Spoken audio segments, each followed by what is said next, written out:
So tonight, I'm just taking a quick second to say thanks to the Utah Department of Agriculture and Food for funding this pollinator workshop or webinar, and then also thanking our partners. So many partners tonight: Summit, CWMA, the Swanner Eco Center, USU, Red Ant Works, and so I'm just very grateful that everyone is contributing.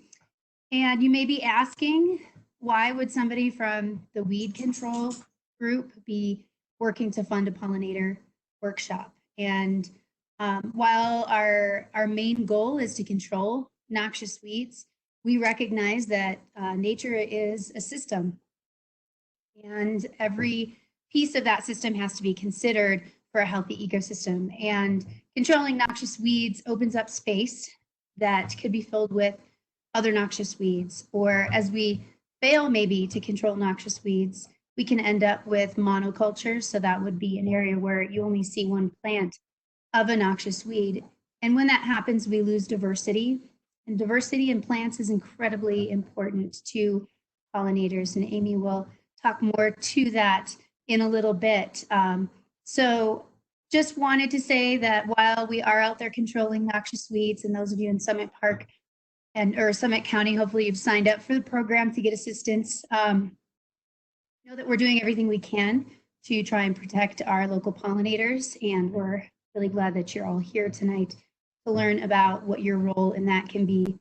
And then also at the end, we will have a survey, and if you could fill that out, please, that will help us determine how we can be more effective, but also allows you to receive some free wildflower, all native wildflower seed to support pollinators. And so with that, I give it back to Elizabeth. Thank you. Thank you, Sarah Jo. Our next presenter is going to be Amy Sibul, and she is biology faculty with the University of Utah, and she is our pollinator expert.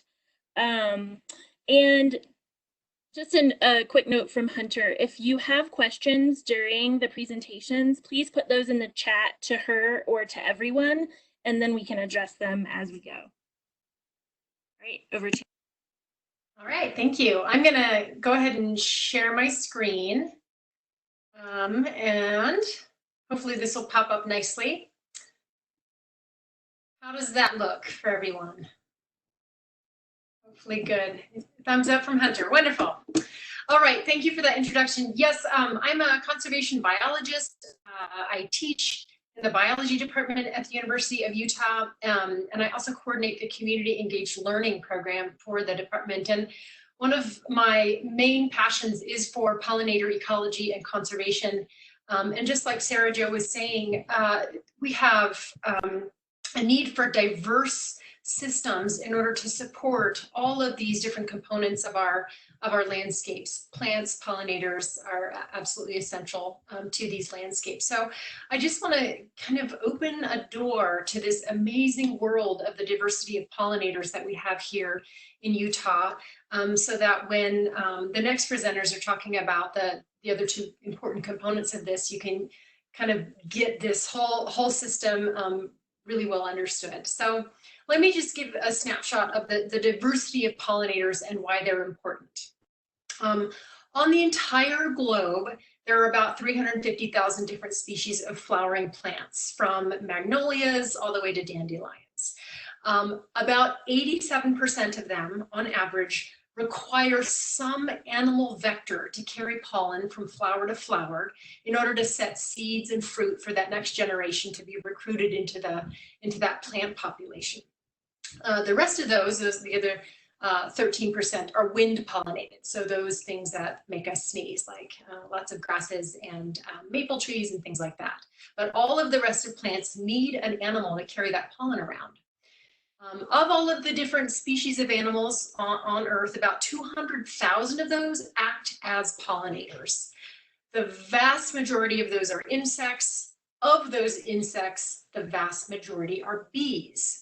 There are, in addition to bees, beetles, a few ants, some wasps, some butterflies, and moths that serve as pollinators. But bees pollinate the vast majority of plant species that need an animal vector in order to set seed. In addition to insects, there are some birds, bats, and other small mammals that serve as pollinators. I'll talk a little bit about the hummingbirds we have here in Utah. There are only 4 species though. We have about 18 species of bats in Utah, none of whom actually are pollinators. They are all insect-eating animals only. And then a couple of other small mammals that serve as pollinators. But I'm going to focus the rest of this talk on bees because they are the single most important group of pollinators. And I'm going to explain why, hopefully, on this slide. If you can just quickly look at the pictures at the bottom of this slide, you'll see a beetle on the far left, sitting in a flower, munching on pollen. You'll see a monarch butterfly sitting on a flower, dipping its little proboscis into the flower to get at the nectar. And then you're going to see a bee on the right photo. And just look at the yellow pollen absolutely coating that bee.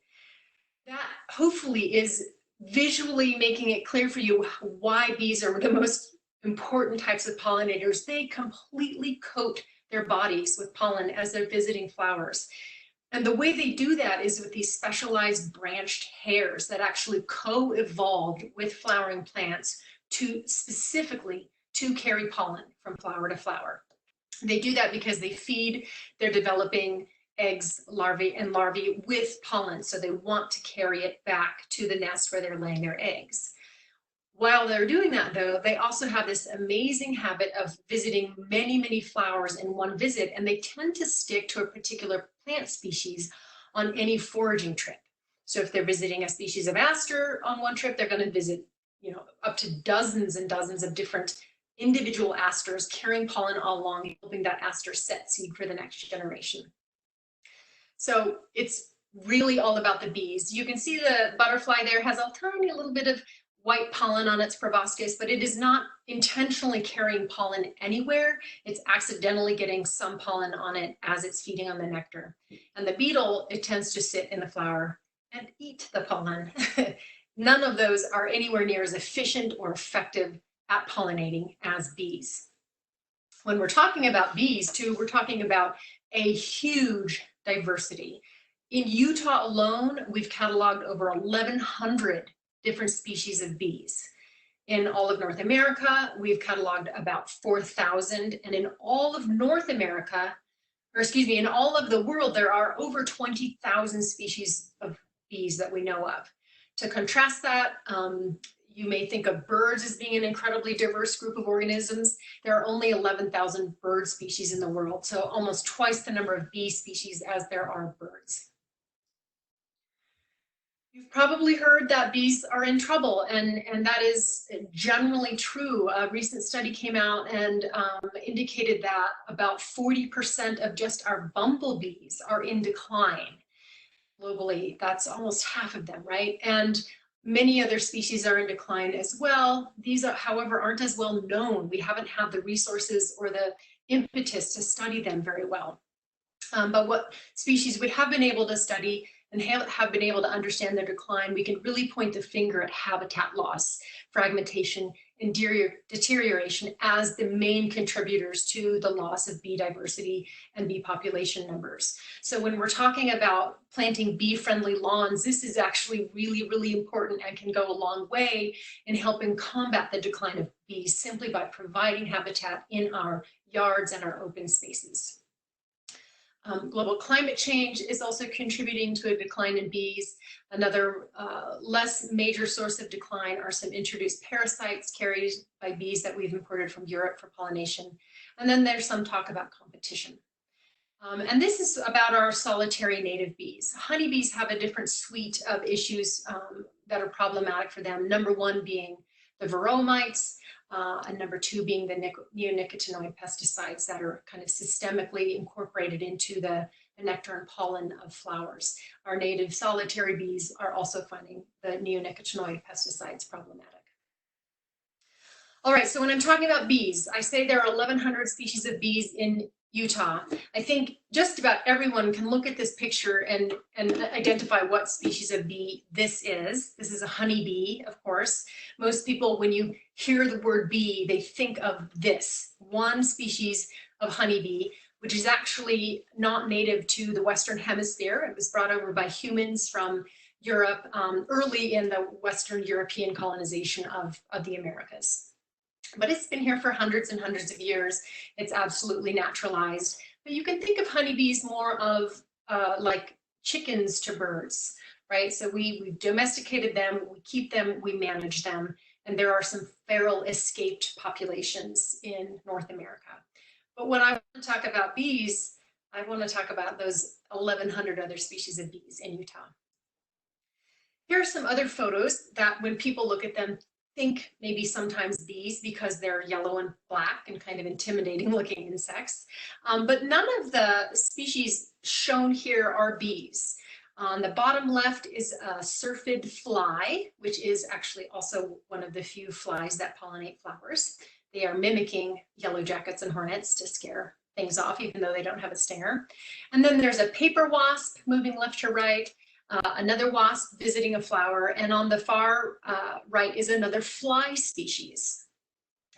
Other people, when you're out hiking or looking around up in the tree canopy, you might see this kind of globular paper-looking nest. Some folks think that might be a bee's hive, but in fact, it's a bald-faced hornet nest. It's our only hornet native, and they're spectacular things to observe, but these are indeed not bees either.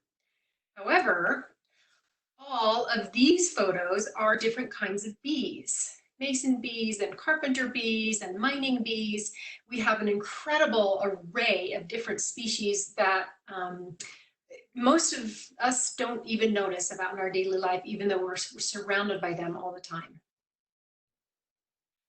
So I want to help you figure out how to identify bees versus flies versus wasps really quickly, and then I'll give you a snapshot of the diversity of bees and the kind of habitat you want to maybe incorporate into your landscapes. The first thing is the eyes.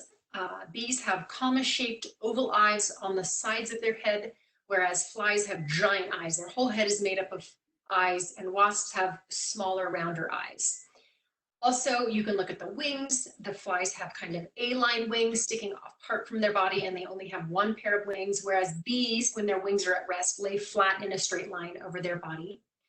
Bees also have very obvious antennae. And the kicker really is when you see an insect flying around covered in pollen on its underside or its legs, that is going to be a bee. So look for the eyes, the wings, the antenna, and then of course, pollen. Honeybees, most people know, live in these complex social hives that have kind of a caste system with a queen, female workers, and male drones. None of those characteristics is true of our solitary native bees. Our solitary native bees do not live in complex hives with social hierarchies. They either nest in the ground, nesting meaning they're simply laying eggs into unattended cavities in the ground again, or in these kind of cavities that are left behind by hollowed out stems of plants, or even tunnels made by beetles in trees. Like I said, the solitary bees, they simply utilize a cavity either in the ground or in a piece of wood or grass to lay an egg, provision that single egg with pollen and nectar that they make into something called bee bread, and then seal it up and leave it for the next year to hatch. Whereas the honeybees, you have this complex hive that lasts from March all the way through October with tens of thousands of individual workers tending to eggs, helping the queen, feeding the developing larvae, etc. Completely complex compared to the simple solitary bee life cycle. So let me talk a little bit about the different kinds of bees you're going to see here in Utah. One of our main groups of bees is called the mining bees, named that because they nest in the ground. There are about 3,000 different species of these kind of cute little fuzzy bees that nest in the ground. And they're going to leave the signs essentially of little holes in bare dirt. The bees themselves generally are small and not very obvious, and they tend to carry pollen on the upper sections of their legs. Some are bright metallic green, but mostly they're drab. The next kind of bee that you might be familiar with are the mason bees, also known as orchard bees or leafcutter bees. They are very diverse, and you might have heard of mason bees because people are starting to keep bee houses and bee hotels in their yards. I indeed do that. In fact, the center picture there is a little male mason bee that I'm holding that's hatched from my nest boxes on my front porch. These are the ones that nest in cavities, in bee boxes, and you can provide those in your yards and open spaces to attract these kinds of bees as well. And then the Longhorn and Carpenter bee family. This is where bumblebees and honeybees belong to. Fabulous, diverse group of bees with almost 6,000 different species worldwide. You may have seen carpenter bees buzzing around. The lower left-hand picture of that kind of obsidian iridescent purple bee. They're even larger than bumblebees and amazing kind of in the second half of spring and summer buzzing around. And then longhorn bees, that's my personal favorite group of bees because the males have incredibly long antennae and they have the endearing habit of sleeping in sunflowers in the second half of summer. So you're going to want to go check out your sunflowers. Hopefully you plant those in the ground somewhere nearby. Oh, there's a video playing. So what can you do? Well, thankfully, Mindy and Dee, our next panelists, are going to talk in more detail about what you can do to attract bees, but I want to give a shout out to the fact that there are two kinds of habitat components that you can really pay attention to. One is the nesting habitat, so providing bare ground, providing nesting tubes for the cavity nesting bees, also planting native flowering plants that bloom all the way from March to November because all of these different species of bees are hatching and active at different times. Again, you don't have to get too complex about this. You can also leave just a few spots of bare ground for all those beautiful little mining bees. And including rock piles or walls in your landscaping is a really great idea as well. Here are just some pictures of the different places you can poke little tubes for our cavity nesting bees to nest in and utilize. And here are some directions. I'll make sure that Hunter has these to disseminate so that you know how to build a nest box of your own if you don't want to buy one of these in, well, they sell them even at Costco these days. All right, so I promised I'd talk a little bit about some of the other pollinators. Keep in mind, the vast majority of our most effective pollinators are bees, but there are a couple of hundred species of butterflies in our state. Of course, gorgeous and eye-catching. We know more about them. These here are swallowtails that you can see. I think I've seen the two-tailed swallowtail. And then you know about monarchs. We have monarchs. They've been in decline, unfortunately, in the Western population greatly. Again, one of the main problems is loss of habitat, especially the milkweeds that consist of their breeding habitat where they lay their eggs. So planting milkweed in your yard, especially our native milkweeds, will be really, really important. Agricultural practices have also contributed to monarch butterfly decline. So trying to make up for habitat loss by using our yards as habitat for pollinators will be really effective for monarchs. And then my final slide is my shout out to our little hummingbird pollinators. There are 4 different species you may see in Utah. The center pictures are of female broad-tailed hummingbirds. They love things from sunflowers to our native red blooming penstemons. The left photo is a black-chinned hummingbird, which of course is not black at all, but purple-chinned. You see those definitely commonly in Utah. And you might also see the more rare calliope and rufous hummingbirds, all effective and beautiful pollinators and definitely worth considering when landscaping your open spaces and yards. So I'll take questions if you have any at the end, but I'm going to hand it back over to Elizabeth and then Mindy. Thank you. Thanks, Amy. Our next speaker is Mindy Wheeler, and she is she's with the Utah Department of Natural Resources, and she is the state rare plants expert. And you ready, Mindy? Oh, I hope so. I'm hang on. Let me share first. Oh, man. I have to make you the presenter. Give me just 1 second. Okay. Thank you. You're welcome. Sorry, I was slacking on my job. Okay. Now you're the presenter. Okay. So do you see a full screen? Not yet. Okay, hang on. I'm presenting now. Hang on. Let me just, there we go, share. Okay, that looks like it's working. Yes?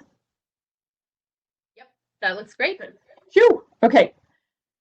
So, as mentioned, yes, I'm the Rare Plant Conservation Coordinator for the state of Utah. It's a relatively new position, started in 2016.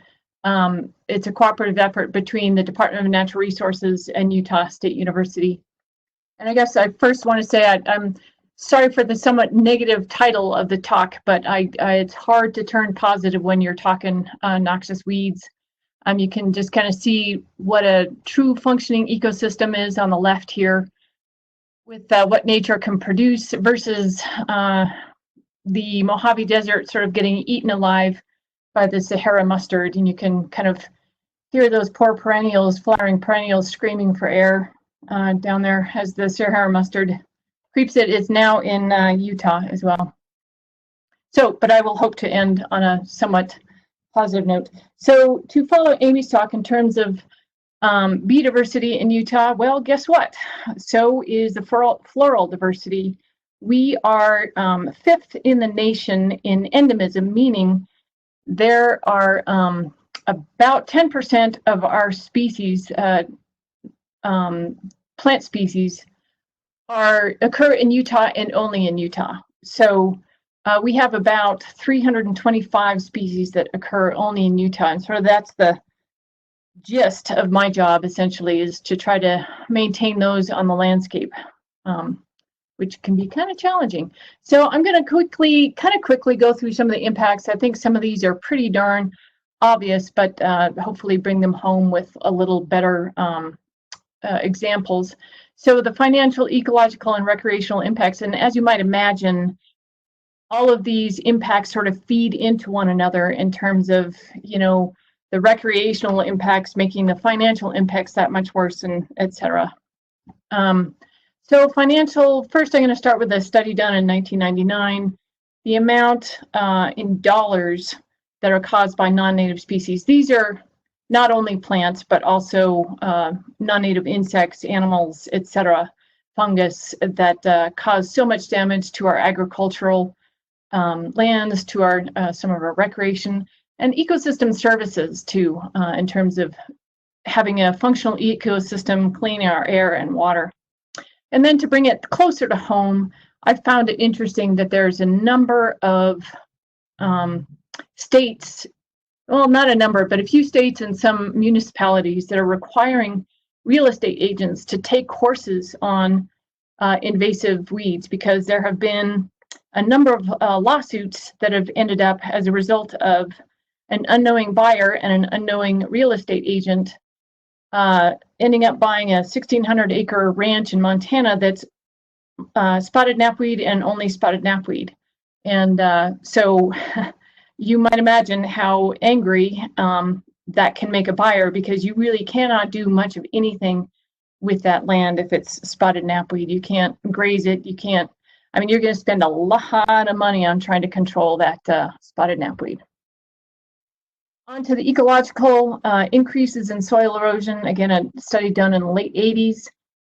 Huge increase in soil erosion and a decrease in water infiltration on lands that are infested by spotted knapweed.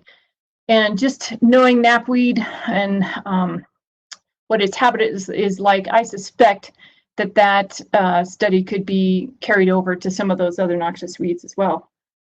Another ecological impact is allelopathy, meaning that a lot of our noxious weeds exude chemicals from their roots that makes the soil inhospitable for other plants, other native plants, which, so great, you get rid of your Russian knapweed or your garlic mustard, but boy, it gets really difficult to get something else to grow, because those roots have really put some chemicals in the soil that the other plants just can't handle. Another example of this is the tamarisk down on the Colorado River and elsewhere.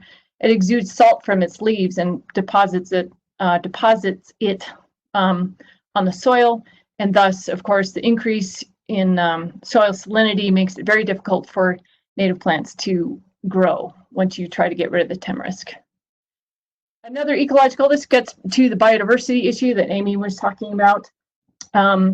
So the one Dyer's woad plant there, you can kind of see it might support, there's all sorts of other species there that might support a variety of organisms, be it pollinators, be it small mammals. However, as you might imagine, this photo on the lower left is indeed taken, I believe, in Weber County. That is really not going to support a wide array of much of anything. I don't know of too many organisms in general that can survive in Dyer's woad and only Dyer's woad. Same goes for the garlic mustard there on the right, in terms of think of all the plants and animals, et cetera, that could be supported in that forest understory, and now you just have garlic mustard and nothing else. And so the diversity just takes a huge hit. Pollinators, plants, animals, et cetera.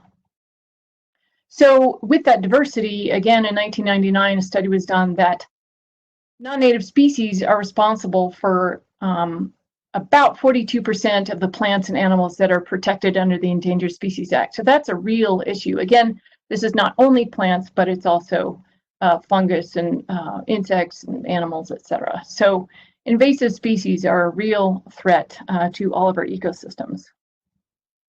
Recreational, I think you can see a girl in that Scotch thistle in that photo.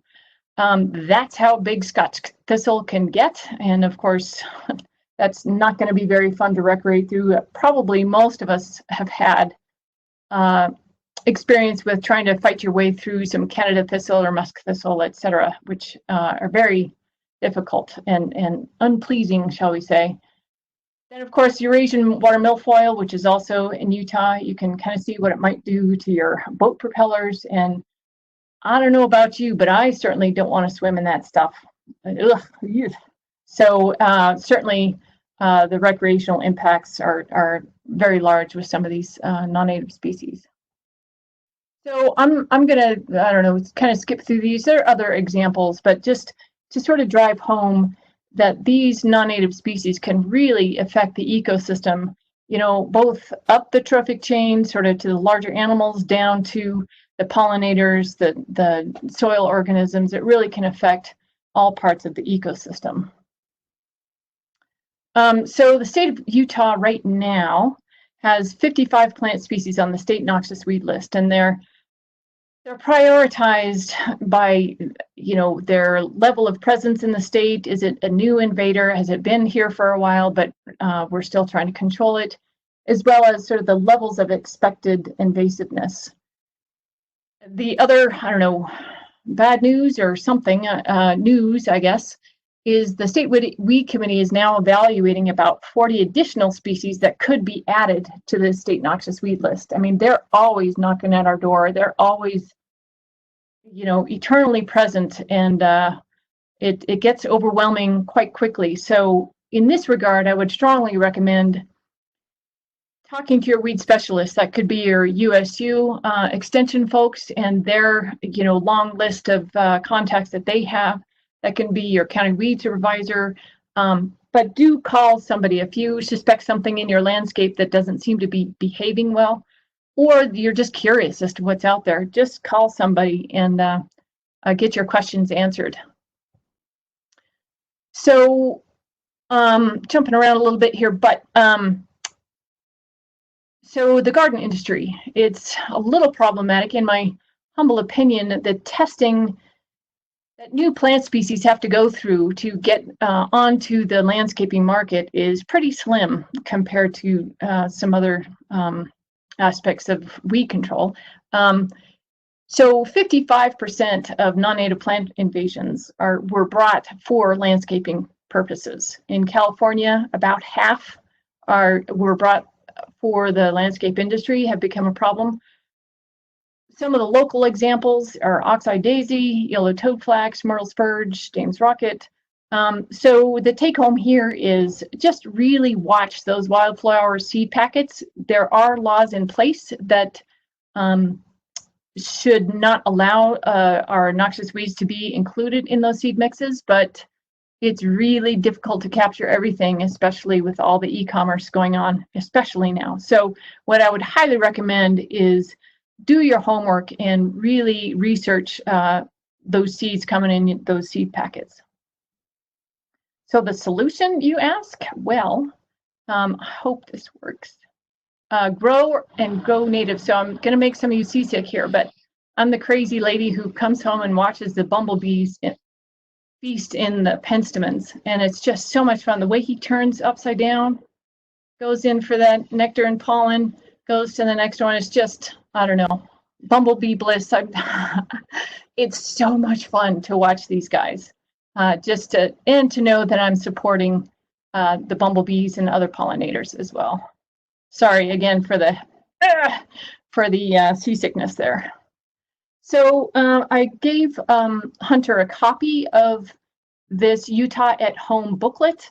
It was penned by Dr. Susan Meyer, who's very knowledgeable about native plants, and it gives lists there in terms of what type of habitat each needs, how much water, etc.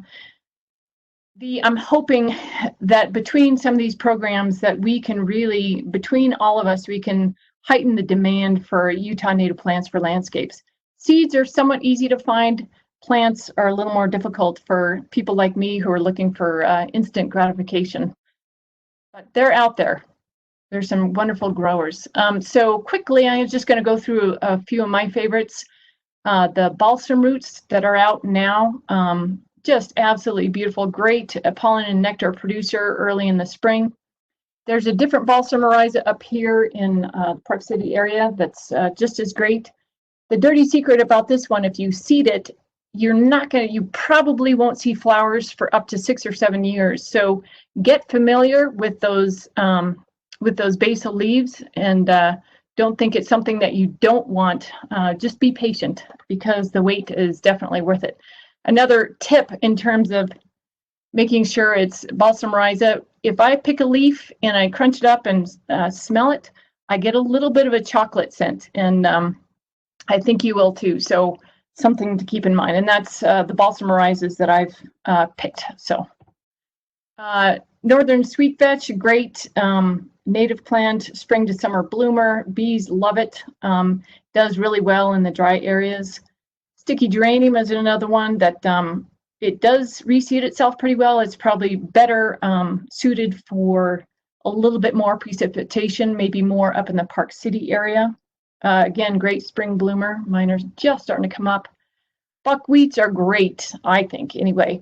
Wyeth buckwheat, this one is in my backyard, and it's been coming back for, I don't know how many years now. It just keeps producing. It's a wonderful one. It's, again, a little bit better for higher precipitation areas. Sulfur flower buckwheat, good summer bloomer, keeps coming back. It's really, really bright yellow. It's a lovely plant. Hummingbird plant, Zauschneria. Some people go by epilobium. This one, if you can find it, get it, because some nurseries do have it. It is just an unbelievable bloomer in the fall. It does well with really dry. I have it underneath my spruce tree, and it seems to be doing okay. The hummingbirds absolutely love it, and it is just, it's one of my favorites, and I'm would just love to find a commercial grower to get more seed on the market. Showy goldeneye, another great fall bloomer. If you are a tidy gardener, I do not recommend this one. It reseeds itself quite easily, so if you like that, this is your choice. But just be prepared that it will reseed quite easily. But again, a really great fall bloomer. Penstemons, Penstemania. I mean, Utah is the centroid for penstemon diversity. So almost anything that you might be able to find on the market, I would not hesitate pretty much. Just look up the species and try to find what you can in terms of when it blooms, the colors of the blooms, and just make sure it's what you want. Most of them like full sun and pretty dry areas. There are a couple that do like the shade, but hard to go wrong with the penstemon. That's what that bumblebee was feasting on. So I would be remiss if I didn't talk about our project with the state of Utah and some other partners here. We are trying to get people to get out there with their smartphones and send us some data on bumblebees as well as monarch butterfly habitat. So these are our partners here, and I'm just going to flip through these again. Monarchs down by 99%, bumblebees down by 41%. So hoping to get some more information on their habitats, where these are, so we can get a bit more proactive in terms of where we need to conserve the best habitat, I guess. All habitat conservation is good, just not always possible. So this is our website, Utah Pollinator Pursuit. So if you Google Utah Pollinator Pursuit and or monarch butterfly conservation in Utah, it will get you to this site, and you can see what we're asking of the citizen scientists. And again, I'm not going to go into it, but again, we're asking people to look for milkweed and then go back to those sites to see what other floral resources are there to support the monarchs and other pollinators around that milkweed as well. And then bumblebees, right now, we're just anywhere you see them, log them on your phone and send them in. It's a Survey 123 app. Oh, I guess that's it. It's a Survey 123 app. It's very easy to download on your phone, and we would really appreciate any and all data. So hopefully I didn't go too much over my time, and I will hand it back over. Thank you, Mindy. Our next presenter is Dee Downing with Red Ant Works, and she's going to tell us about lawn alternatives. Okay, stop sharing. There we go. All right, Dee, you should be the presenter now. My screen, isn't there a prompt? Yep, so at the bottom where you see the box with the arrow pointing out of it, if you scroll, you might have to move your mouse around at the bottom for all the little dots to show up. Yeah, I got it. Okay, now the box with the arrow pointing out of it, click on that. And then that should give you the option. Oh, this is just terrible. I'm so sorry. I'm being prompted to close out again. I don't know why, but I can get back on lickety split. Apologies. No problem. Yep, here we go.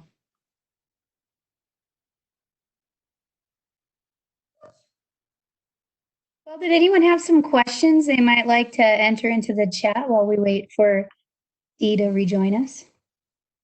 I have a couple that have showed up to just the host. Do you want to go first, Hunter? Yeah, go first, and then I'll send you those other ones. Okay.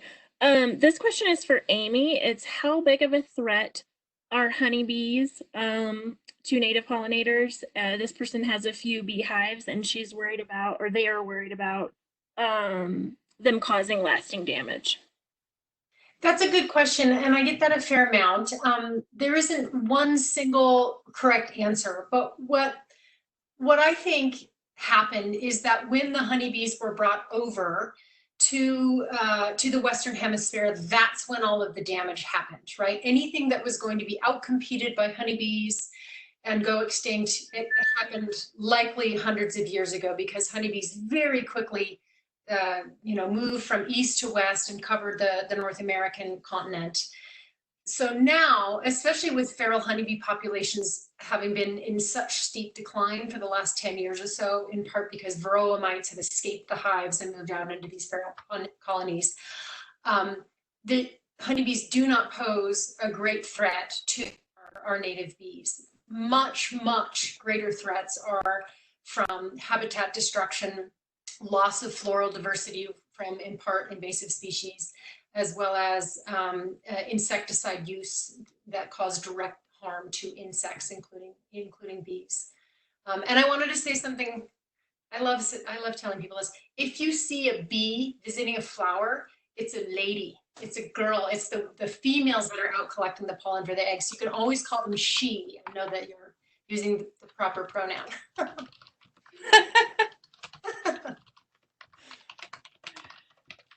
Hopefully that answered the question. Really quickly before we move on to Dee, just so everyone knows, I'm noticing a lot of notes. If people are asking if we can share the slides or record the lecture. This lecture is being recorded, and we will send you with the email that you used to register. We will send you the recording and all of these resources that everyone is putting up following the event. I'll send that out to you Wednesday morning because it takes a little while for the recording to process. So look for that Wednesday before noon. Okay, Dee, let's try again. Let me make you the presenter. All right.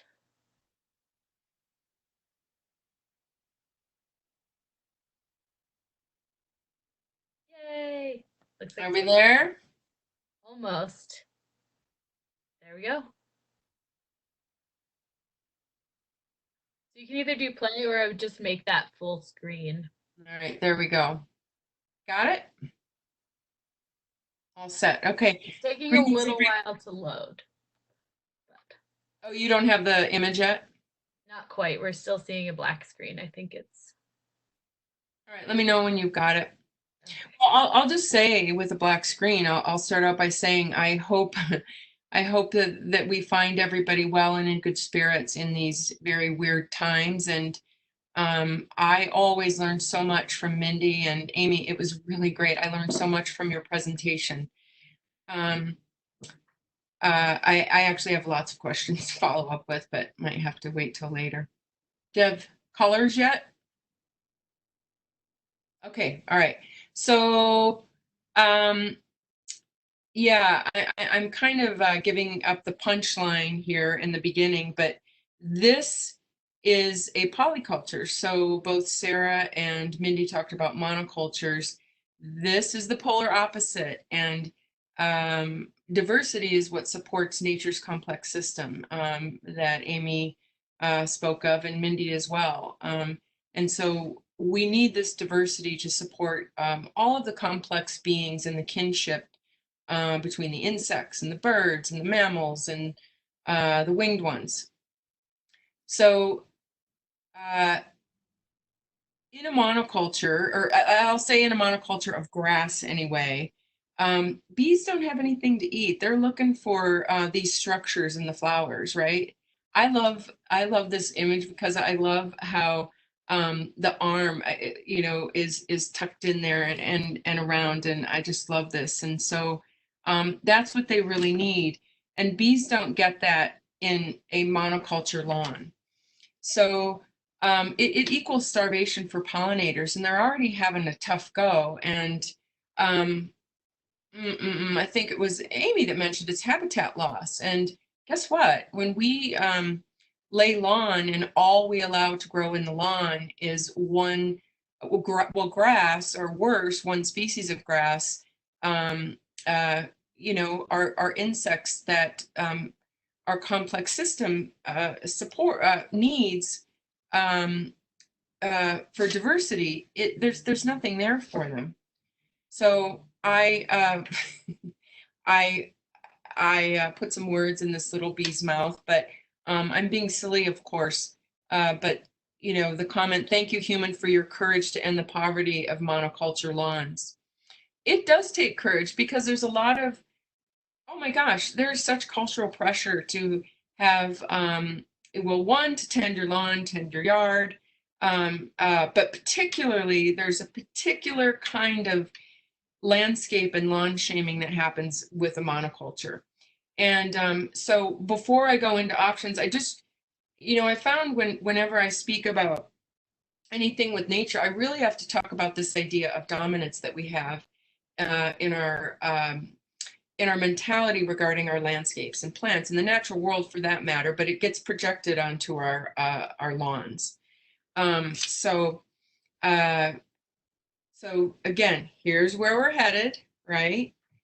And again, you can see the contrast in there. And I'm sure Mindy and other plant people, Sarah Jo, I mean, how many species can you count there on the left-hand side? It's incredible. And I've noticed even more just as I was preparing. Anyway, so with these other species of lawns, lawn species, you can mow them. This was the best slide that I could find on this. So I'm actually talking about some species that are much more lush, but just wanted to show you, you just mow them down. And what happens, most perennials that I'm going to present to you now, except for one's just an idea, I haven't tried it, and I'll toss it out there to you. All they do is bloom lower. Same thing with actually noxious weeds. If you ding them and the root doesn't come out, they just bloom low to the ground. Well, in this case, we can use that tendency to create diversity in the lawn. So again, I wanted to talk about how we ended up with these monoculture lawns, because this, in various forms, various species, and various expressions, covered the planet. And of course, this is nowhere near an old growth forest, but you can see the diversity and the grandeur of this, I guess, polyculture and to this. And so how did that happen? What I believe happened is this became a status symbol.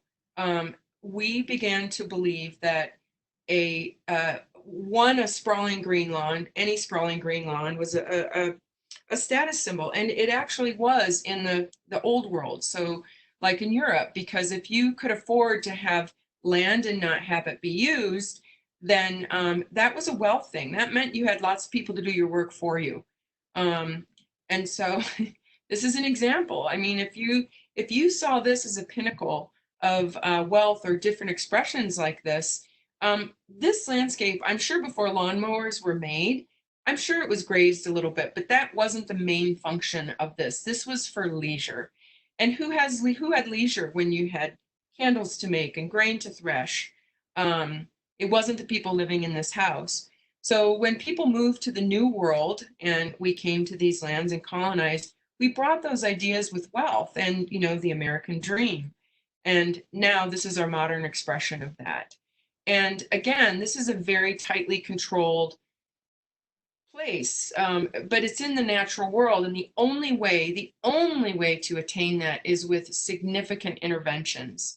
So when I said the courage to abandon your monoculture, there's a lot of cultural pressure. Like, again, this is the pinnacle, but I think if people knew how detrimental it was to the creatures that feed us, the pollinators, we might be open to something different. And, I'm a landscape contractor. We do design, build, and then also horticultural care. And I went back on a visit home to the Midwest in Michigan, and I looked down and I saw the lawns of my youth, and I saw all of these different plants, and I realized how far we'd gotten away from that. So I decided to start experimenting with that in our practice. And well, I mean, experiment. I mean, like I said, it was just the lawns when I grew up. There were many, many species.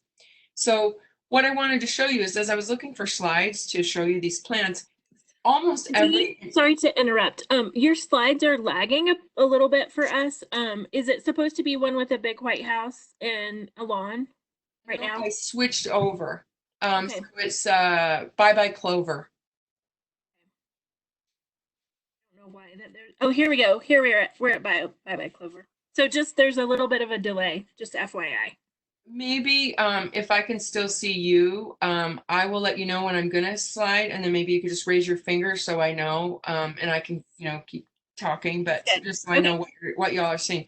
Okay, sorry about that. Thanks for letting me know. So every time I looked for a flower, I would see this long list of sites to click on how to get rid of the plants I was looking for. And so just as another example, this idea to dominate, and this idea of having just a solid green lawn, you realize it takes a lot of chemicals, a lot of money, and a lot of intervention, and a lot of sweat and sometimes shame to keep that going. Okay, I'm gonna change the slide.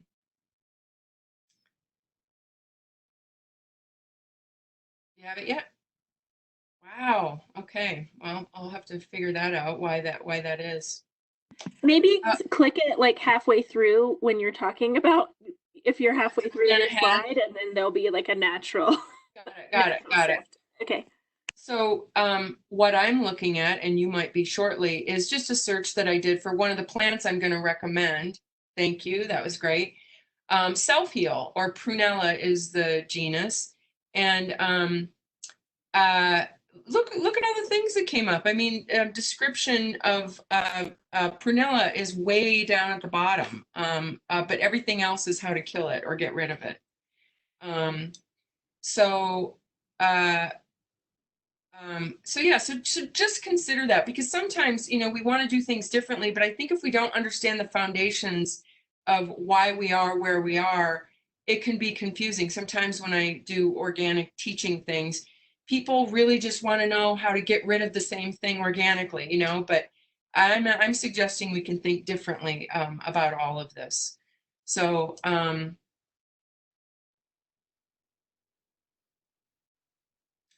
I just scrolled through 2 slides really quickly because and now I'm looking at a rhizomatous root. So I'll just talk about roots, and then maybe you can just wave at me when that comes up. But the reason that I wanted you to know about the root structures that are going to work in your turf grass is because these are just some of the plants that might be an option.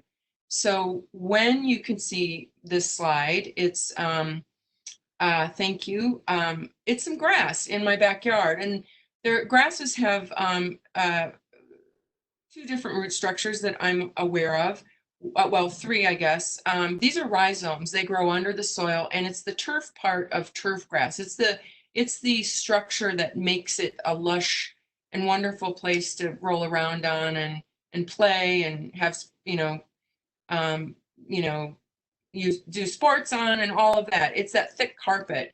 But any plant with that kind of a root structure is an option for this. So I'm just going to name a few, but you can look up root structures online if you just do a search online for the plant. The next slide, when it comes up, is also a rhizomatous plant. It is yarrow. And one of the things that people often say about yarrow is, oh, I hate yarrow, I can't control it. And it's like, that just screams lawn species right there, because it spreads in the same way that grass does. The other thing about yarrow and some of the other species that I'm going to recommend, the seed is incredibly inexpensive. So you can, you know, really turn your lawn around and make it a pollinator's haven for very inexpensively, and you just step back. Simultaneous to seeding, you don't want to be putting down conventional fertilizers because they often have weed killer in them. Weed killers of various kinds, pre-emergent or broadleaf killers. Did you see that the yarrow slide? Did that come up? Did people see that? It just came up. It's on yarrow now. Oh my gosh, that is an incredible lag. Wow. Okay. So anyway, so like if you see something that that you think is a really pretty plant, you want the growth structure to be dense, and you want it to be preferably with as something. Well, it has to be something that you can find seeding. You can just hand cast it in your lawn, and then. Again, with the clovers, which I'm going to suggest, and the yarrow, super inexpensive. And all you got to do is step away and just make sure. I mean, both of those plants will even germinate in the middle of summer. So the next slide is of a fibrous bunchgrass, and I just wanted to give a mention that, thank you, that there are some seed mixes where they're not a monoculture, but they are a variety of different grasses that do have they're more bunch grass and fibrous roots. So Now I want to talk to you about some ideas and some plants that that can work for your lawn. And one nice thing to do when this slide pops up is to plant bulbs right in your lawn, especially the early spring bloomers. So when it comes up, there's plants, there's Galanthus, that's the white flower, also known as snowdrops, I think is the common name. But there's several different kinds of Galanthus. And then also daffodils you see in this slide, but there are many, many, many species that come up before most of our landscape perennials will be blooming. There are some in the wild that are blooming, you know, about the same time, but not so much in our landscape. So anything, there's Scilla, there's Shenandoxa, crocus, and many others. Just look for species tulips tend to come up much sooner, and you can put them right in the lawn. I have a few of these species out here. I don't have a lawn, but they're out here. I actually was blown away. I was talking to my neighbor and kind of crouched down on the ground. And I couldn't believe all the native bees that were buzzing around them. And actually last year, I don't know why, but I didn't see any native bees until much later. The next species that I'm going to talk about, it's actually, I just want to talk about trifolium. So clovers, white clover in particular works really well because it's low and it spreads and it takes a mower. It's extremely vigorous. When it pops up, you're also going to see red clover. I have never tried that in a lawn. I think it's a little more risky, but if you've got some roughs, you know, maybe some more wild margins, I would definitely seed these. Also, it's also a benefit to your lawn because turf grass is a very nitrogen dependent plant. And because these plants are nitrogen fixing, and I'll just say our air, most of our air, it has nitrogen in it. And these plants have developed the ability to pull it out of the air and store it in the soil. And then with the help of bacteria, they make it bioavailable to their neighbors. So actually every time you mow, or the other thing, I mean, sometimes I have a bunch of fruit trees planted on a hugel culture berm on a property up in Solomere. And we seeded with all these different kinds of clovers on the berm.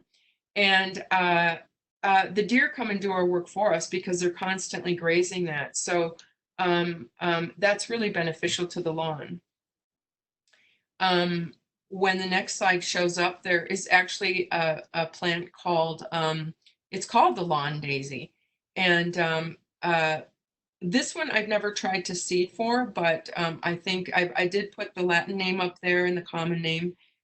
So that's another option too, and that spreads low. Another species, maybe you can let me know when that comes up, is that self-heal. And that was the plant that was up on that search that I did on the Google search. And so there's 3 pictures when it comes up. It's a purple plant. It's incredibly medicinal, hence its name. But it's also rhizomatous, and you can see in, we'll see in the 2 slides on the left, it's growing in and amongst clover in both those slides. There's kind of a close-up up there too. Did you see that already? Oh my gosh. Wow, so frustrating. We're still on clover. That was the last slide. That was the last slide. The next slide when it loads. Must be some way that I built this. Must be. It could maybe be the internet speed too. I know ours slows down at night when everybody's on. Oh, maybe. Well, I'll look into that to find out if there was something funky that I did when I created this. You still don't have the prunella? Bummer. Well, let me just pause for a second then and say, just make sure you remember you can't put the same lawn additives, even some of the lawn interventions that are organic. You know, you can still impair the germination of seeds that you put down, even though it's organic. Okay, so same functions. So you definitely want to hold off on any any interventions or sprays while you're trying to get these other species to come up. Do you still not have that prunella? It just came up. Okay. So I love this plant. I love this plant. There are native species, and then there's more. I don't like them so much, but you can find them at the nurseries. They just look more structured, and they look like they're on steroids. But find the seed for this Prunella vulgaris. Mindy, I wish I could hear your comment. I don't actually know the range of Prunella vulgaris, but it will grow at this elevation in the landscape, but I don't believe it's native to Utah.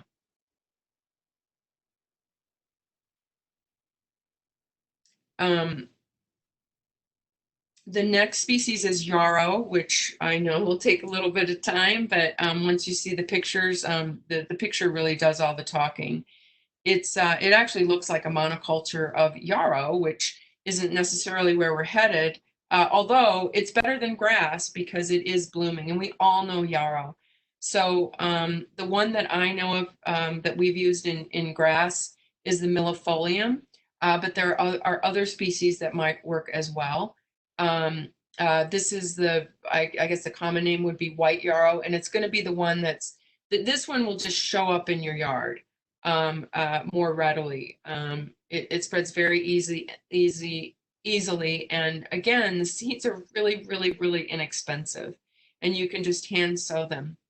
I will say one thing about did you see that yarrow slide? Okay, great. Let me know when the next slide's up, and I'll just say one thing about sowing seeds.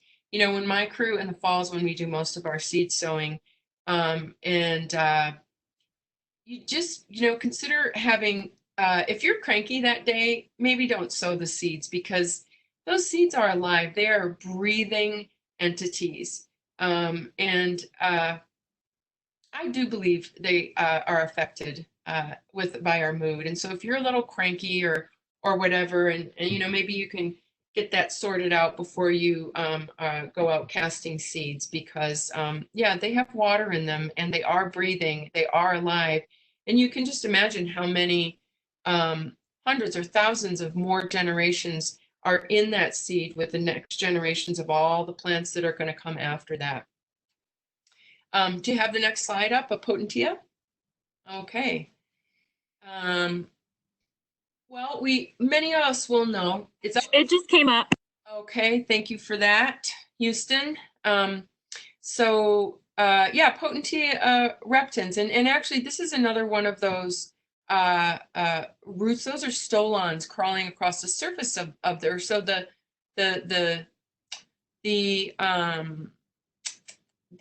nature is the same as the rhizome, only they stay up on top of the soil, just like strawberries do. Some strawberries will do. And actually, I haven't tried this in the lawn. I've not tried to source the seeds, but you can get little plugs of this. And in my landscape designs, I actually only use this Potentia reptans in very specific circumstances, because we have one house that we tend, created by a designer that doesn't do the maintenance. And we have a heck of a time staying ahead of this, because it grows up and over, and it's very colonizing, and it will just grow up and over all of the more vertical perennials that we have. Some of our more showy perennials, like the Zauschneria and the penstemons that we have, and the catmints that we have on this site. The next one is the experiment one. And I really don't know about this, but I'm just going to toss it out there because we are talking about lawn alternatives. So maybe this is for an area in the yard that you don't really want to pay much attention to. Maybe it's not a lawn, but it is a colonizing ground cover, and it's lamb's ear is the common name of this. And so I really don't know how this would work in a lawn. Well, actually, that's not true. Actually, I can think of several circumstances where we do have this coming into the lawn from the landscape bed, and mixed in with grasses, it seems to take the mowing all right. Yeah, I've forgotten about that. So, consider this and give it a go, or at least use it as a ground cover. One thing I want to mention about this is you might have those woody stems that might be a little tough on the feet if it's in an area where where you're going to be walking barefoot. And when this next slide comes up, thank you. It is black medic, and most of us think about this as a weed. We pull it on most of our sites unless we're trying to do particular soil building in an area. It's also a nitrogen fixer. And with this plant, it's actually in many seed mixes in Europe, although I think we're probably starting to use this as a cover crop over here. I haven't seen that, but I don't follow that on that kind of scale for farming. But it is a nitrogen fixer, and many of us have probably seen this in our lawns.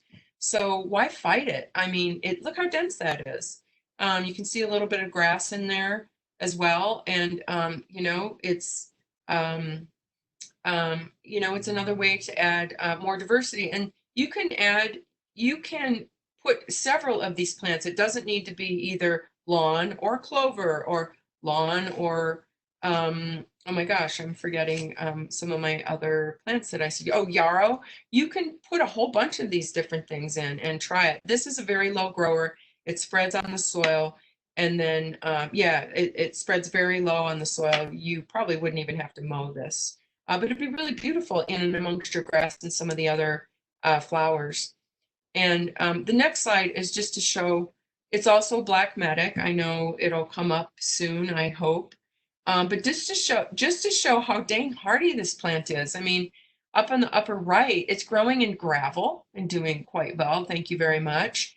And on the lower right, it's growing on the margins of asphalt and trying to seek. And I bet you those that's able to root in some certain special spots even in that asphalt. So I'm almost to the end of my presentation. This is just in my yard. You can see when it pops up. Yarrow and lamb's ear intermingled. That's what gave me the idea to actually include that. And in the next slide, you can see almost a monoculture of just lamb's ear. What you got on your end there? Still the black medic. Here we go. We got lamb's ear. All right. Which lamb's ear? It's the one with the yarrow around it, maybe. Okay. What's the fuzzy one? That's lamb's ear. But now we're on a big, just only monoculture of lamb's ear.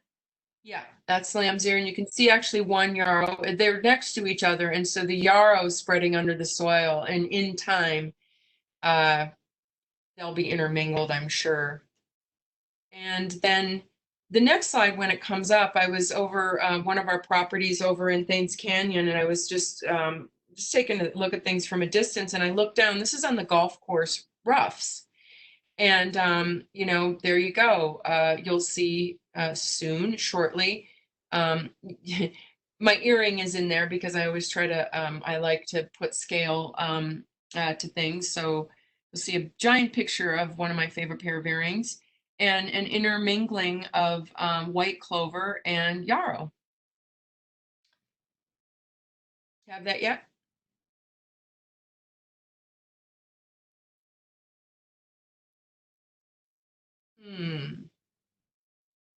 Bummer.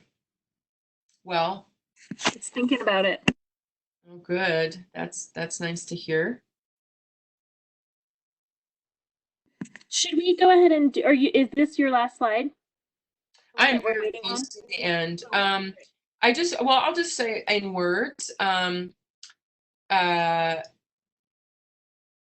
I'll just say in words, I just skipped all the way to the end, and I will say there are other lawn alternatives that don't involve grass, and there are many, many lists online for things like, any of the creeping thymes, creeping veronica.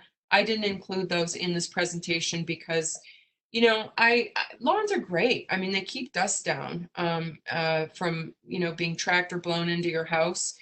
They're great if you play sports on them and for kids. So I didn't include those, but there are other low growing species that are very low, have low water requirements, and I just didn't include those in this presentation. The other thing I wanted to mention, and I realize I neglected to include a resource list for you. I'm really sorry about that because I found this great company up in Oregon, and I believe if you do a search and just say lawn alternative seed Oregon, I bet you they'll pop up, and they have tons of ideas, and it's also a great source. If you end up ordering from them, I would definitely make sure that they know that you are at 7,000 feet in a zone 3-4. Dee, if you send that to me, I can include that in the follow-up email as well. Oh, thanks, Hunter. Yeah, thanks for that. Yeah, of course. So you should see a slide with my name and company name, and then this really beautiful polyculture meadow with a great old tree in it. But you don't need to see it either. That's all I have to say. If you just want to keep your screen sharing while we start in on the questions. Here we go. We got it. We got the last slide. Yeah.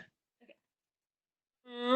So the first question is from Alyssa Abbott, and I think that this one's for you, Dee. It's how can we get HOAs and city laws to allow alternative lawns without being badgered for having weeds? Well, I think it's education, you know, and that's why I started out with how we got here. You know, I know we really want to know how-tos, but to understand why we're thinking in this way, and to really be patient as, you know, we bring people around. And so, and I think also showing them some examples, you know, go rogue in your backyard and take pictures, and then, you know, show them what's going on in your backyard if you've got lawn in the backyard. But there are going to be more and more examples for this. You know, I was actually talking with the city, the Parks Department, and they're starting to experiment with this over in the golf course roughs at the city course. And there's actually a whole movement in golf courses. I forget which, is it the Xerces Society, I think, has a whole program for golf courses to undergo to create pollination and more polycultures in their roughs to support bees. So it's really education, being super patient. HOAs can be very challenging to work with. And so, yeah, I would say just go in with lots of information and lots of photographs if you can find them. And you can more and more. That website that I'll send you the link to, it's just such a great website. There might be other sources closer to us, but that's a great start. And until if you find one, I have my own seed sources, so I don't use them, or I didn't need to find another source, but I just think what they're doing up there is fantastic. Thank you. This question is from Kathy, and we use our grass clippings as mulch in our vegetable garden. Will the plants in a polyculture lawn spread seeds into the vegetable garden? Oh, yes, definitely. Yes. So it depends on what you're doing with your garden. I mean, that's a really big topic because it depends on the seeds, or you know, the seeds and what you've got going. For example, the clover seeds are going to be beneficial to your garden. On the other hand, with the white clover in particular, the red clover that was in that photograph, and there are many other clovers, they are yeah, you'll have to really maintain it, but it's not that hard. You just have to stay on top of it. But yes, it will definitely populate your garden. And then how does the clover work with animals that may be walking on it daily? I think there's some concern over bees and animals walking around where all the bees are. And can you introduce clover to the bare spots of your existing lawn? Oh, yeah. I mean, well, it depends on why it's bare. You know, I don't know if there's a fungus going on in there. Maybe it would be prohibitive to other things germinating. That's a possibility. As far as animals, I think you're probably talking about animal companions. But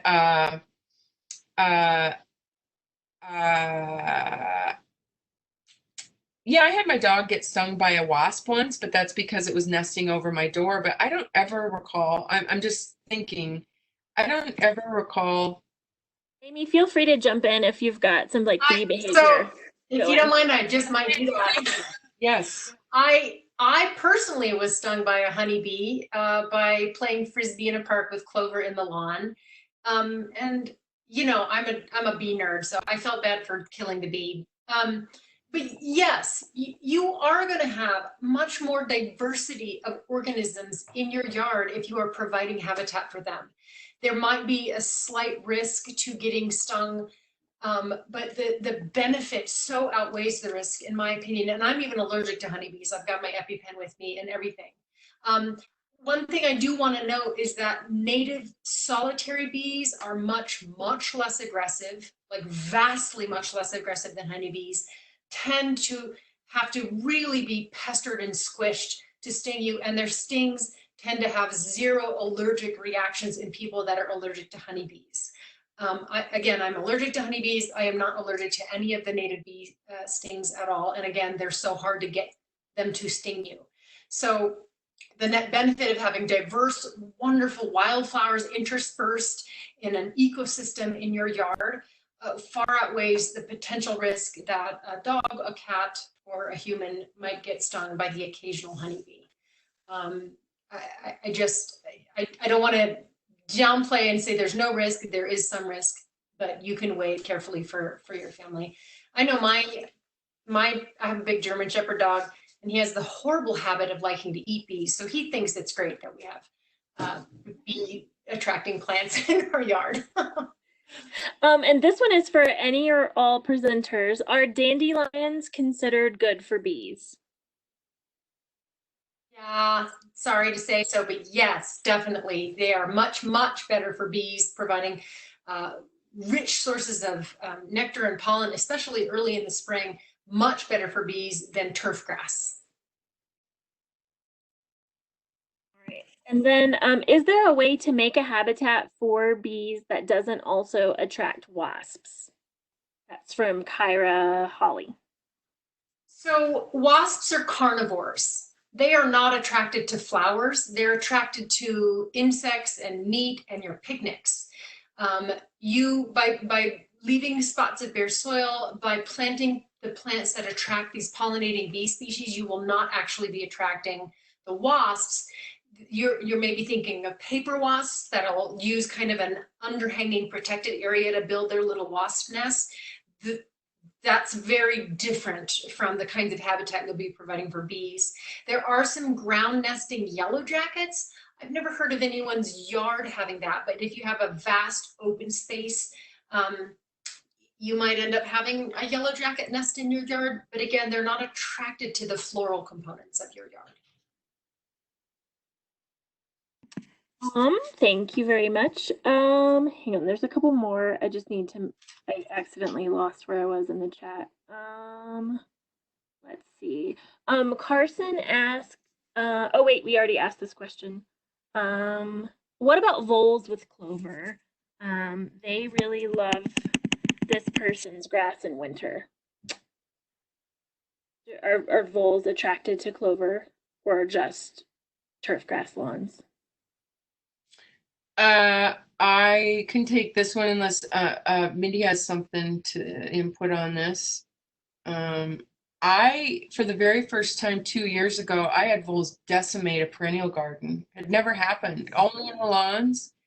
And this is a house that had no lawn. And we'd been nursing, it was sort of a free form. We'd done it mostly by seed and then editing and kind of steering it in one direction or the other. It came back one spring, gone. It was gone. I'd never seen anything like it, that in Promontory. So you know, I've got some voles under my bur oak in my backyard. I don't know that there's any place where voles don't go. Probably, I don't know of it yet. They seem to like a diverse kinds of root system to, you know, live in and eat. I have a question. I have a question if I can ask one. Amy, I have wondered, I actually put this out. Sarah Jo gave me some resources, but I haven't been able to follow up on them. I am so curious, and it really weighs heavy on me when I'm sourcing plants for some of our designs. And like there's this stunning cultivar hybrid of a lupin, but I know it's sterile. And I'm wondering, when I'm buying plants from nurseries, cultivars, certain hybrids, how do I know they have any food for pollinators? Because I know, you know how these growers make their plants sterile, even though they make seeds, they're not fertile. Sometimes is the way I understand it. And I'm wondering, are they also starving the pollinators? You know, that's a fantastic question. And I don't have a great answer for that. And Mindy might be able to chime in here too as a plant specialist. My understanding is that even sterile hybrids may continue to produce nectar and pollen, both components bees collect.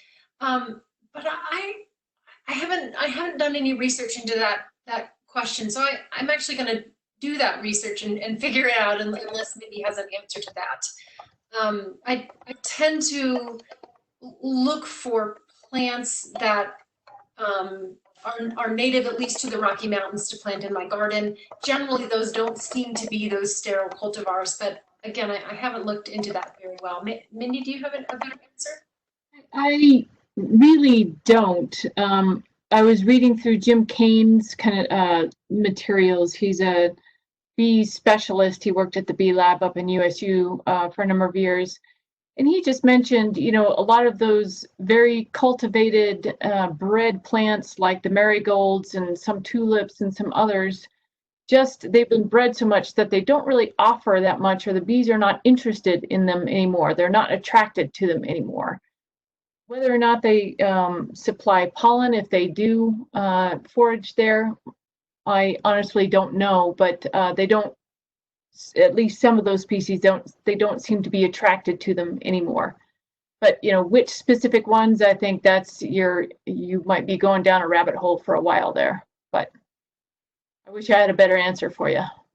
No, thanks. Well, no, it's just sometimes in August the natives are all gone, can't get them, and you know I have a garden to plant, so yeah, it weighs heavy on me actually. I think about it a lot.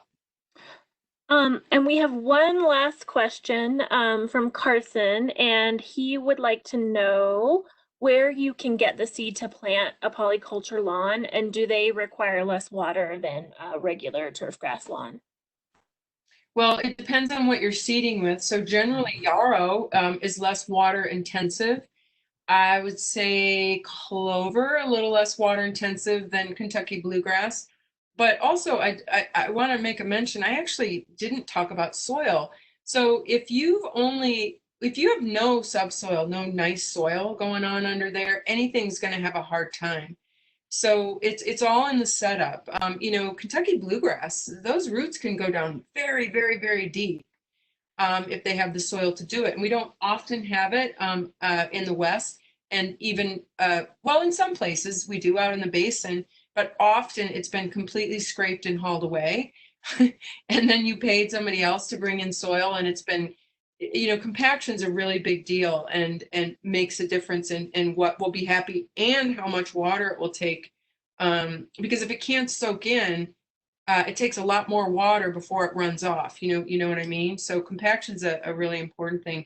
And then it just depends on the water requirements for the plants that you're seeding for.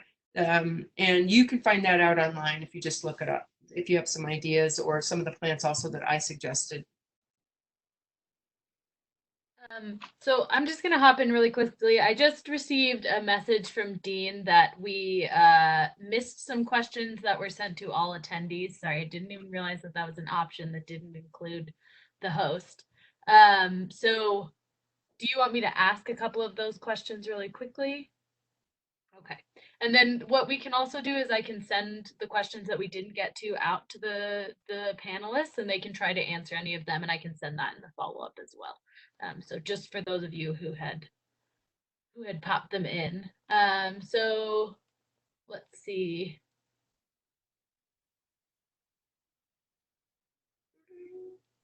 Oh, just Amber said that this is one of the best webinars about pollinators and gardening that she's watched, so thank you.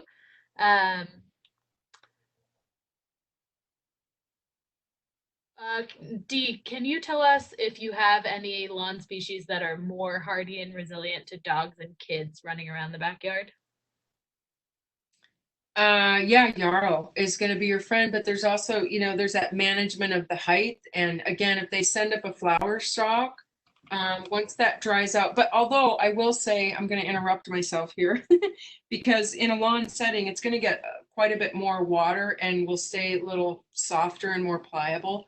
So yarrow, and surprisingly, I think white clover is a good candidate for that. I've been really, really surprised. We we put it in some patio cracks for this really modern patio that we did 2 summers ago, and I really thought it was a big mistake. I wanted to do yarrow, homeowner insisted clover, because it went way above. Like, talk about unconventional. It wasn't that dainty thing that spread through the cracks and onto the. It was like way up. Oh, I couldn't believe it. It took the traffic of the wedding reception and everything, and didn't, it's like, hit me again. It didn't show anywhere, which really surprised me. I haven't tried it with heavy dog traffic though. Can I jump in here? I've just done some quick research. I've consulted the Oracle, Google Oracle, to answer Dee's question. And there's a fantastic website called pollinatorgardens.org. That's plural, gardens. And there was a researcher that actually conducted the research as far as whether cultivars are equally beneficial to pollinators as the native original plants. And it depends on the species greatly. She studied quite a number of them. And like, for instance, some of the cultivars of the cone flowers, the echinacea, were terrible for providing pollination for bees. And for some, there was no difference at all between the cultivars and the native original species. Wow. That pollinatorgardens.org website has those listings all on there. It's worth checking out. Oh, that's cool. But thank you. There hasn't been a lot of research, so we don't know the answer, in part because it hasn't been well documented yet. Yeah, thank you. This question I think is for Sarah Jo. I have cheatgrass in my wildflower garden. It's choking out the flowers. Any suggestions? That's a fantastic question, and if I had the answer, I'd be a millionaire, I think. Cheatgrass it's a really challenging species, and quite honestly, it's not on our noxious weed list because nobody really knows how to control it very well. I think that staying on top of it is probably going to be your best bet, using mulches for at least a period of time. A lot of the annual grasses, which cheatgrass is like turf grass, really loves nitrogen. So one thing that people have done, I know in Southern California quite a bit, you can't really do it on a large scale, but in a garden you could try it, but it may also impact your natives, is add carbon. And sometimes people use something as simple as sugar, but it might be worth looking into biochar as well. And when you do that, what happens is the microbes really wake up because they're kind of starved for carbon in the soil. So by adding carbon that they can use really quickly, like sugar, you suddenly turn on all the bacteria and they gobble up that nitrogen and make it less available for the grasses. Again, you're kind of risking maybe immobilizing is the word, or gobbling up too much of those the nitrogen and impacting your native. So you'd really have to do that kind of slow. But I think that I would lean on mulching and just trying to keep it back for a few years. Annual grass seeds don't actually last all that long in soil compared to a lot of the flowering weeds that we deal with. So you may not have to do that for very long. I hope that helped. Maybe Mindy, if you have another suggestion. I know they're working on some microbial approaches to dealing with cheatgrass, but again, those are all things that people are really looking at for a large landscape. You can always use grass-specific herbicides, but in a garden, I'd really like to avoid that as much as possible. So it really might just be mulch and hand removal. Any thoughts, Mindy? Do you have stuff to add, Mindy, to that? Yeah, there we go. I unmuted myself. For me, the stuff drives me crazy. And again, depending on the scale that you're working on, just even though seeds don't last very long, the darn things, whatever pops up, it produces seed. So if you can do anything to at least stop the seed flow, that would also help.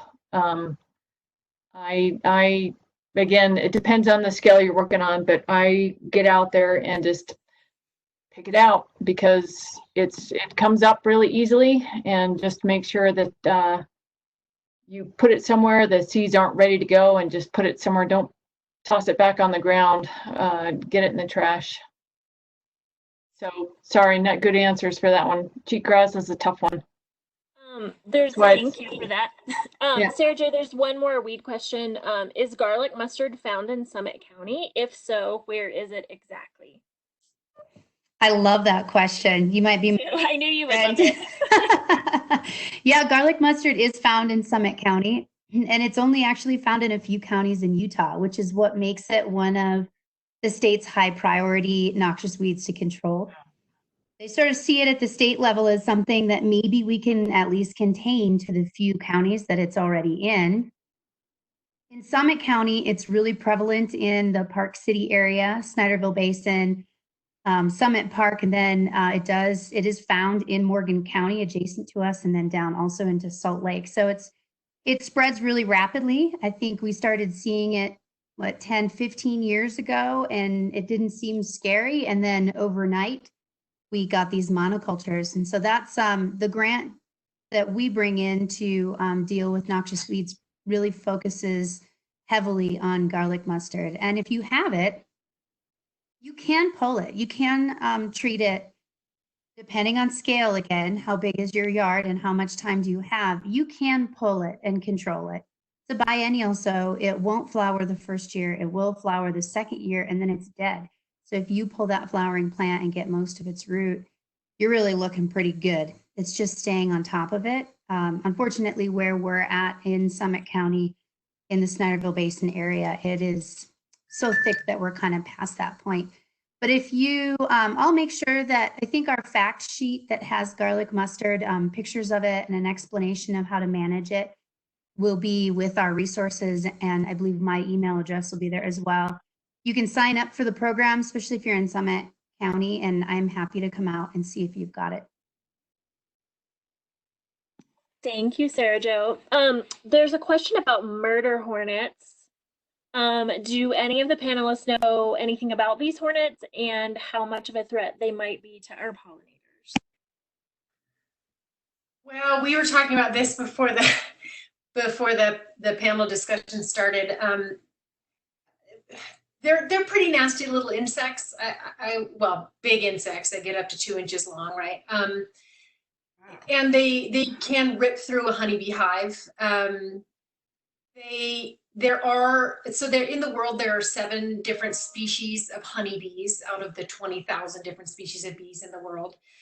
Some have co-evolved with this. It's just an Asian hornet. So the species of honeybees that live in Asia have co-evolved with this and have certain behaviors that they can tap into to handle these Asian hornets. Unfortunately, the honeybees that we keep here in North America are generally the European honeybee. and they have not co-evolved with the Asian hornet, and so they do not have these co-evolved behaviors that can help, you know, squelch an Asian hornet invasion to our honeybees. As with many invasive species, we do not know if they will become a problem or not. They've been, of course, seen in Washington as of December. Everyone's on high alert trying to find all of them and eradicate them. You know, hijacked and came over here on a shipping vessel from China.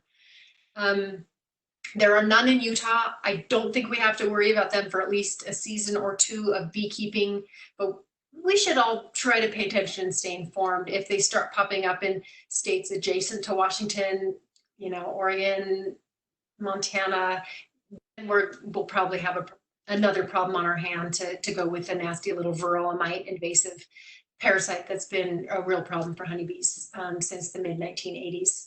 So stay posted, but don't worry about it at all this season. Thank you for that. And there's one more question for you. If I provide a nesting box for native bees, should I put it inside in the winter? The instructions that came with the box said I should do so. Sorry to interrupt you. She actually answered that in the comment. Oh, did she? Oh, I didn't. Anyone else who's keeping native bee nest boxes wants to know, the native bees that are going to occupy that house, they're adapted to our climates. So you can leave them outside. If you want to protect your nest box from kind of winter weathering and UV damage, put them in an outdoor shed or garage or some kind of protected area that doesn't warm up the way your house would, because you want them in the cold winter temperatures. Thank you. And then there's one last question. Will bulbous bluegrass compete? Anybody? Yes. Yes. Compete with what? It does very well in very dry places. So I don't know if you're wanting to plant it or what the plan is, but it does compete. It probably would not compete in a lawn because the lawn gets too much water for bulbous bluegrass. If that helps. Mindy, and correct me if I'm wrong, but is bulbous bluegrass actually a noxious weed in Colorado? I honestly don't know if it's a noxious weed, but it is definitely introduced, and I would definitely shy away from it.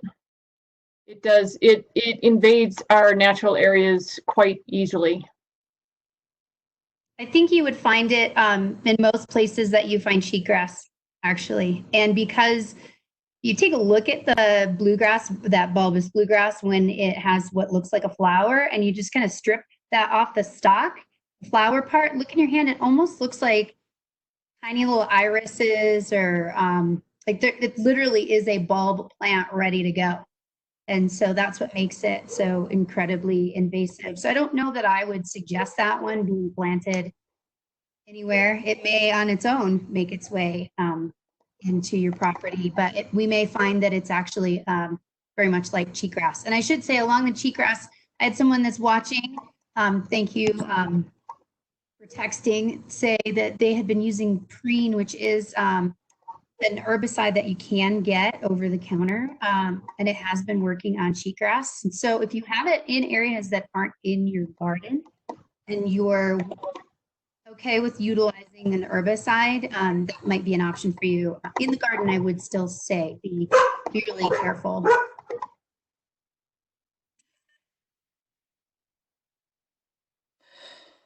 All right, guys, thank you so much for attending. If you have any questions that didn't get answered, I think that some might have gotten lost that were sent to all attendees. So if you didn't get your question answered, please send that to Hunter's email address and she'll send it out to the panelists and we'll get you answers for your questions. And also remember to follow up and finish and fill out that survey. We do have native wildflower seed that the Utah Department of Agriculture and Food helped us purchase that we can give to you for free. We figured don't just learn about it here today. Maybe we can help you get started with some beautiful flowers in your backyard this year. So those should be, the seed should arrive to me in the next week or so. And once I have everybody's information, I will look to see where people are at. You may receive it in the mail. It may be dropped off in person, or we might set up a pickup. It all depends on COVID limitations as well as how spread out y'all are. But thank you again for tuning in. Thank you to all of the panelists. This was absolutely fantastic. Before everyone leaves as well, I'm going to throw the link to the survey in the chat. And in case you want to fill it out now instead of waiting until Wednesday when we see it. So I'll throw that in there right now so that everyone has it if you want to go fill it out now while you're thinking about it. Thanks for joining us, everyone. Thank you. Thank you. This was really fun. Thank you. Bye-bye. Thank you, everyone. Bye. Have a good night.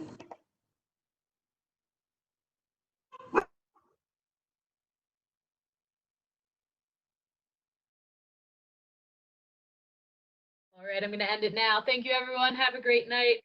I hope that you saw that link in the chat.